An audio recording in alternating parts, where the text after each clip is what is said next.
Home Minister Amit Shah has accused Rahul Gandhi for spreading lies about the Agniveer scheme. Home Minister Amit Shah said that Agniveers will receive a hefty salary for 4 years and after that will get a permanent job with gratuity. The Home Minister also criticized Rahul for misguiding the public about this particular scheme. Earlier on, Rahul Gandhi had criticized Prime Minister Modi over the Agniveer scheme and had called this an anti-nation scheme. He had also said that Agniveer is Modi's scheme and army does not even want it. This scheme has reduced Indian jawans to mere labourers. Before, in fact, we get into this debate, we'll listen in to what both of them said. Agniveer योजना से देश के युवाओं को जबरदस्त नुकसान हो रहा है, मगर अदानी जैसे अरबपतियों को फायदा हो रहा है। एक 75 साल का व्यक्ति अपने मित्रों की मदद करने के लिए 22 साल के युवाओं को रिटायर कर रहा है। देश में दो तरीके के शहीद बनाए जा रहे हैं। एक जो नॉर्मल जवान होगा, उसको पेंशन मिलेगी, उसको कैंटीन मिलेगी और अगर कुछ हुआ तो उसे शहीद का दर्जा मिलेगा। मगर आप अग्निवीर, आपको कुछ ही समय बाद बाहर फेंक दिया जाएगा। आपको ना पेंशन मिलेगी, ना कैंटीन मिलेगी और अगर आपको चोट लगी या आप शहीद हुए तो आपको शहीद का दर्जा भी नहीं मिलने वाला है। राहुल गांधी जी अपने पार्टी के फायदे के लिए सरासर झूठ लोगों के बीच में फैला रहे हैं और जनता को गुमराह कर रहे हैं।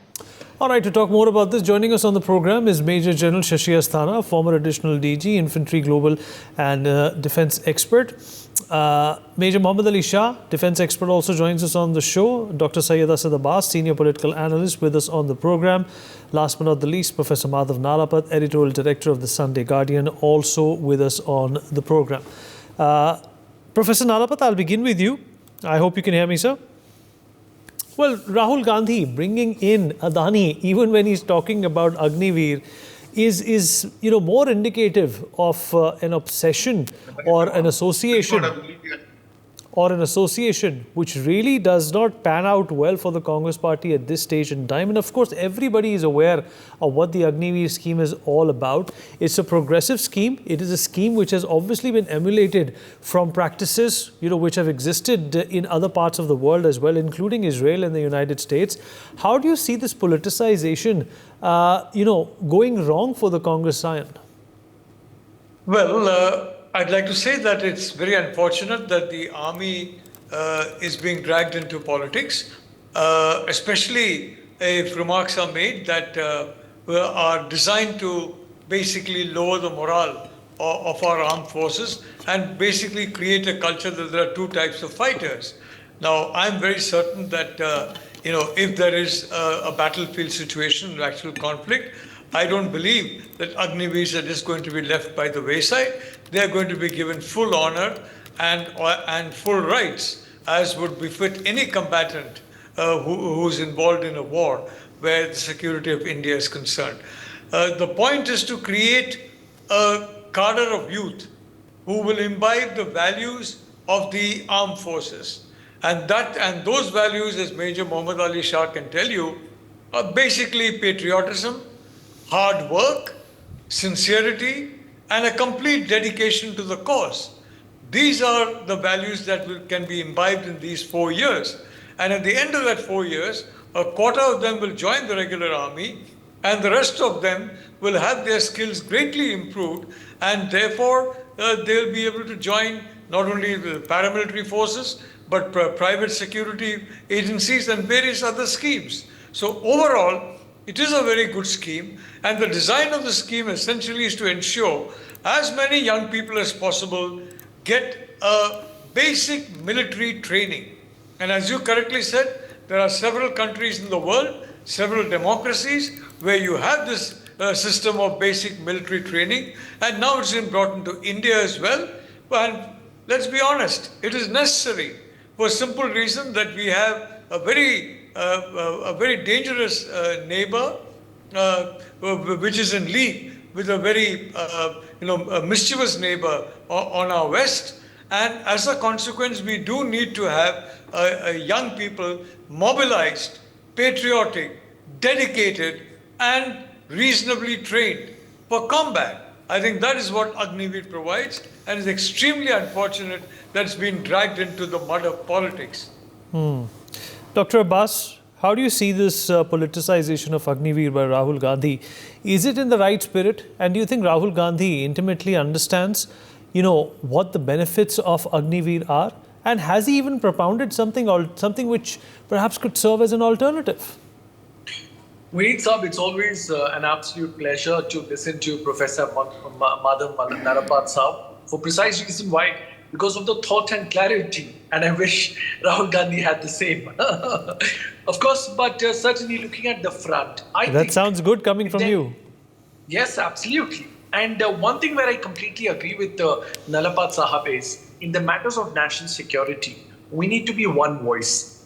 There needs to be a sacrosanct unity in the Bharatiya Janata Party and also the opposition. Only then when you combine, there could be better avenues for the nation. Atal Bihari Vajpayee ji once beautifully said, "Matbhed hona chahiye, manbhed nahi." The fact of the matter is, if Rahul Gandhi finds certain flaws or differences with the Agniveer scheme, he needs to come out with clarity and show, and not entail himself into any kind of confusion amongst the youth. Let me tell you, there is a very large number of confused youth in the states of UP and Bihar who are not okay with Agniveer. They have protested as well. So therefore, I would urge the ruling dispensation of the Bharatiya Janata Party to have an outreach, a counseling with complete comprehension of what the Agniveer scheme is all about. For now, amongst the youth, एक ऐसी लहर है कि अग्निवीर बस कुछ साल आपको रखेंगे, उसके बाद निकाल देंगे, आप चौकीदार की नौकरी करेंगे, which isn't the case. Like Nalapat Saab mentioned and Amit Shah ji mentioned, there is reservation being made in the paramilitary forces, there is reservation being made in the state government offices and other jobs. So therefore, 25% which directly comes into the Indian Army and the balance 75% also other provisions have been made. I would certainly leave a larger point. I think the expert on this particular matter on the panel would be my dear brother Muhammad Ali Shah, and he will be able to explain it better. I would say one thing, Vineet Saab, that to me, undoubtedly, the youth is the future of the nation.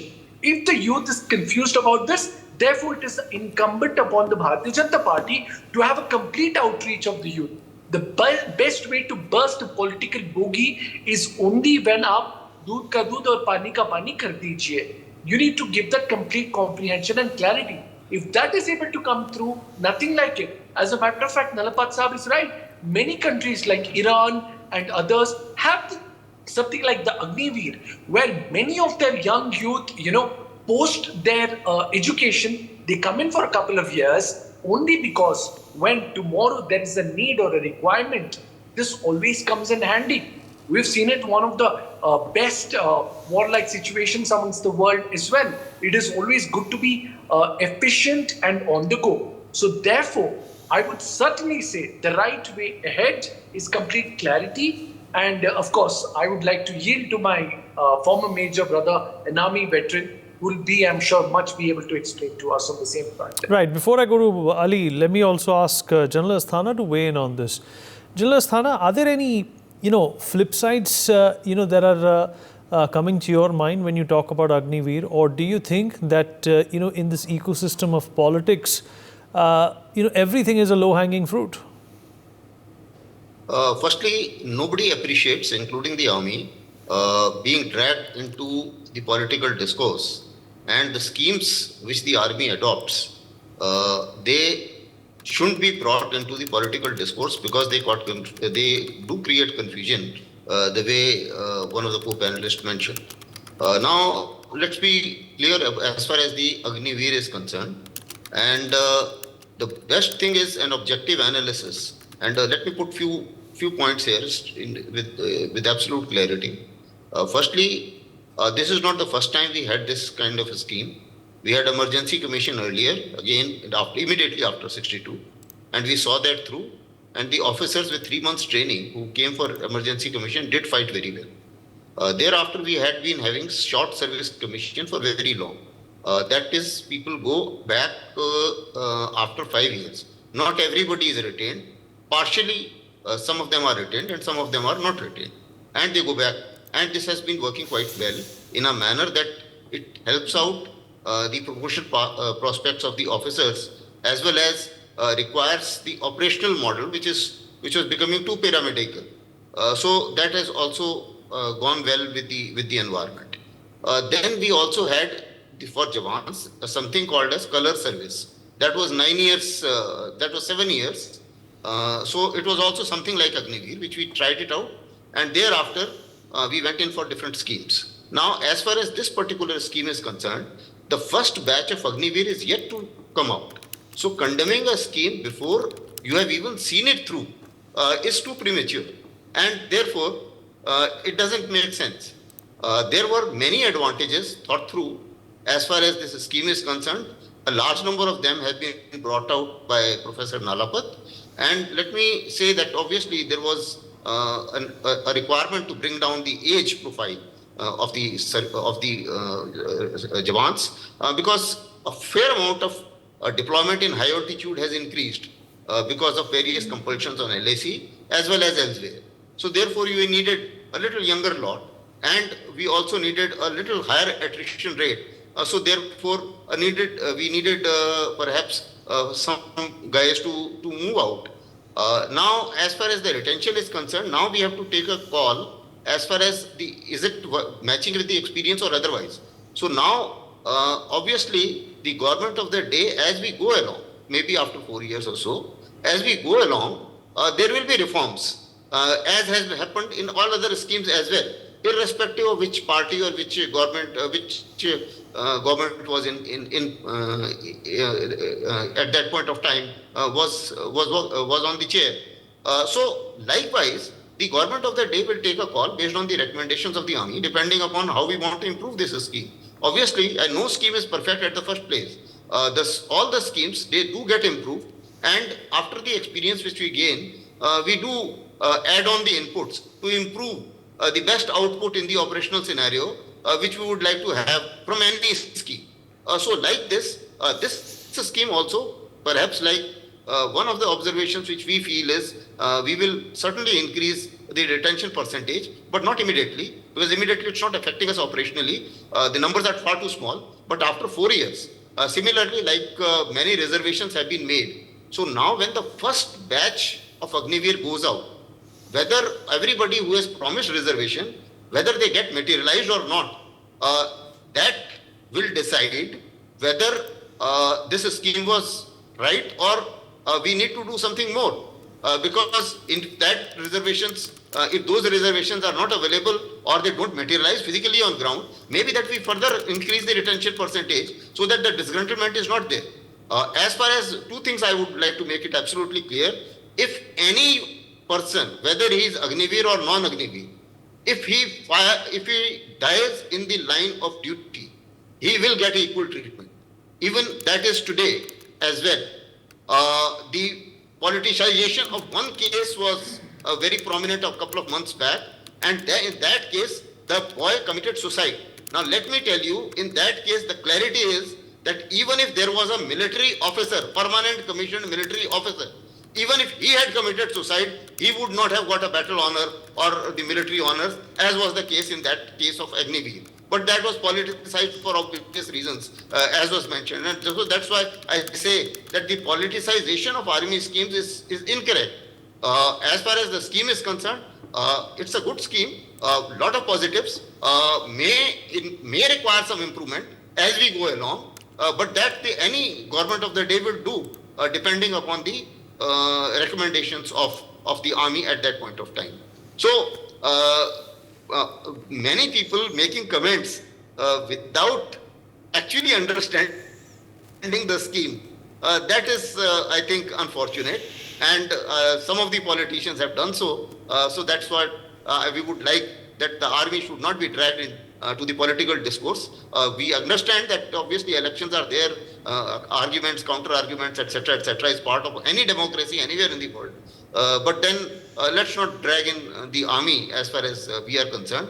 Earlier, you see, in all these schemes, the elections were held when these schemes were in progress, when short service was in progress, but they were not dragged. And that's why there were hardly any controversies which we saw in the earlier elections. But now I think perhaps this needs to be checked in some manner. All right. Okay, fair enough. Major Mohammad Ali Shah, in fact, there have been some, negative reactions to Agniveer as well. General G.D. Bakshi also went on to say that this is going to be a short-term employment forum, whereby which after 4 years, the Agniveers will get a lump sum amount of 11 lakh something, and they will be back into the job market looking for employment. But obviously, this short-term, retention will definitely have its own positives. But at the same time, people forget that 20 to 30% of these Agniveers will also be retained.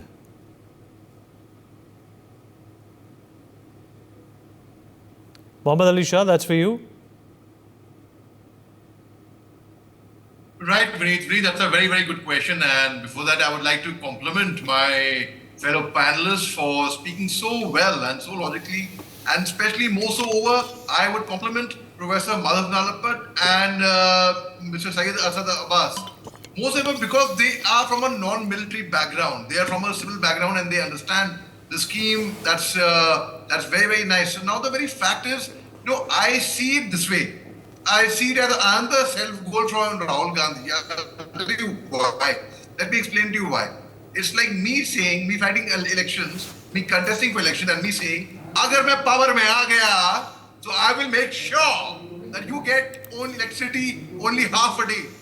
Your water supply would be cut off. So vote for me if you want to have less. So it's like that. Because I perceive Agniveer to be a very good scheme. I joined the army to do the short service commission for 5 years only. I didn't join the army. I didn't sign up for a permanent commission. Because obviously, for obvious reasons, I perceive if you have served for a couple of years in the army will make a man of you. An army man always wins. I don't know a single person. Just go for it.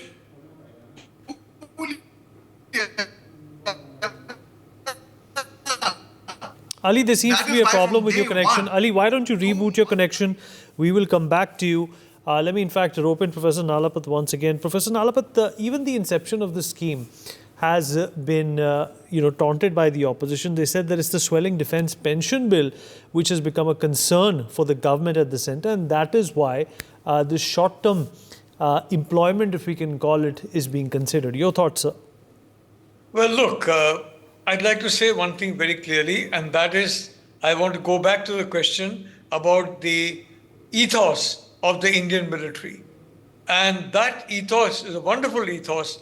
And today we have young people who are very badly in need of direction and ethos. And if they spend 4 years in this program, and they spend 4 years under training to be a warrior in defense of the country, then obviously in that process, for one thing, all these the differences of region, language, community, all this will vanish. And everybody will be soldiers together, Indians together, which is a very important thing in a huge democracy such as ours with 1.4 billion people. And secondly, you'll have that spirit of dedication and service to the nation that the military inculcates in people. Even if something like the National Cadet Corps imparted that.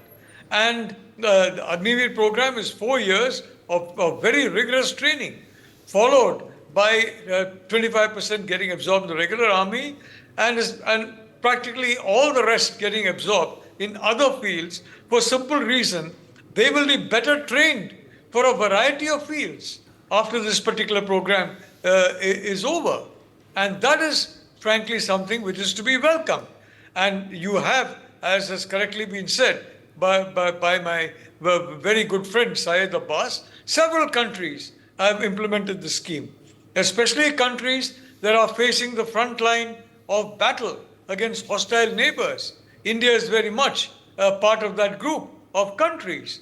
And these countries have ensured that the youth in large number are trained to be capable of conflict and, more importantly, to have that love of country, that unity of purpose, that unity within the country that is essential for good fighting. All this is brought through a program such as the Agniveer, and as Major Shah has very correctly pointed out, and of course General Astana, there has been a raft of programs like this, which frankly were not made the subject of political discourse. And I'm really sorry that this has become a subject of political discourse. Of course, the point is that there are certain politicians who know that if they lose this time around, that is going to be the end of their political careers. So they will throw whatever they can to ensure that some extra votes come their way. But please, when you're doing that, when you're throwing that basket of all kinds of allegations, please don't involve the Indian military. Keep the military away from politics. Our military has never been involved in politics. Never. Unlike so many militaries around the world. Never. Please do them the reciprocal favor and don't involve them in your politics. Absolutely right, right, sir. And Dr. Abbas, Yeah. this also is, that big differential between India and Pakistan, right? That the military and the democratic fabric of the country is absolutely autonomous. If you try and mix the two in India, it obviously is going to leave a bad taste in everyone's mouth. Absolutely.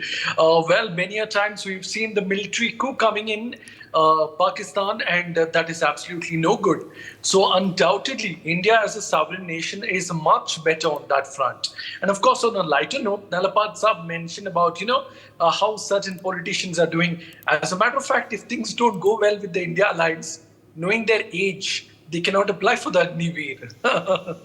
Also now coming to the front that, let us now understand the figures here.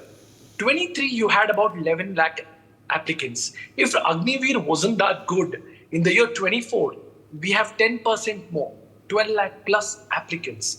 This shows that the people, the future, and the youth of this country aren't fools. They cannot be fooled by the gimmicks of the opposition.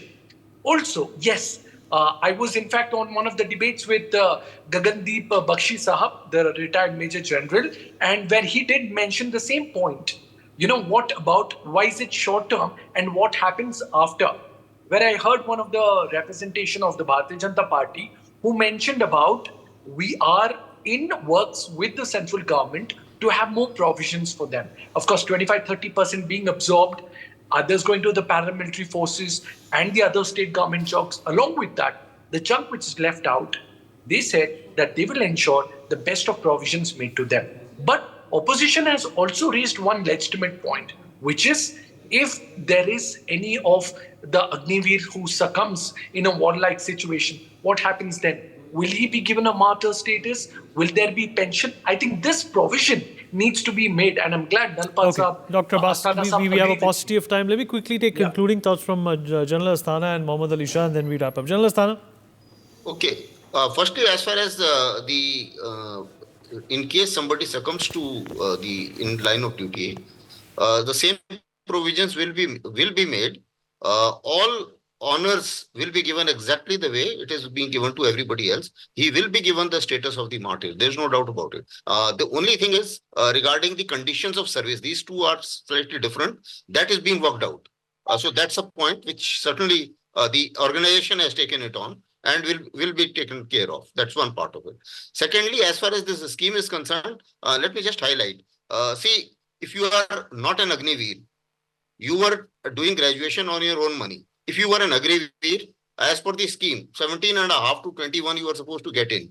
By the time you get out after 4 years, you are still in the eligible stage of every single competition in the country. So therefore, what you have achieved is you get 11 lakhs, you've got done graduation on the government money, you've got military training, and yet you are available to compete for everything. That was the thought process. The only thing which went wrong was, to some extent, that initially in the transition stage, 2 years extension was given. So therefore, certain guys became a little overage. But that part is also being taken care of. So that's why I said that no scheme should be judged immediately.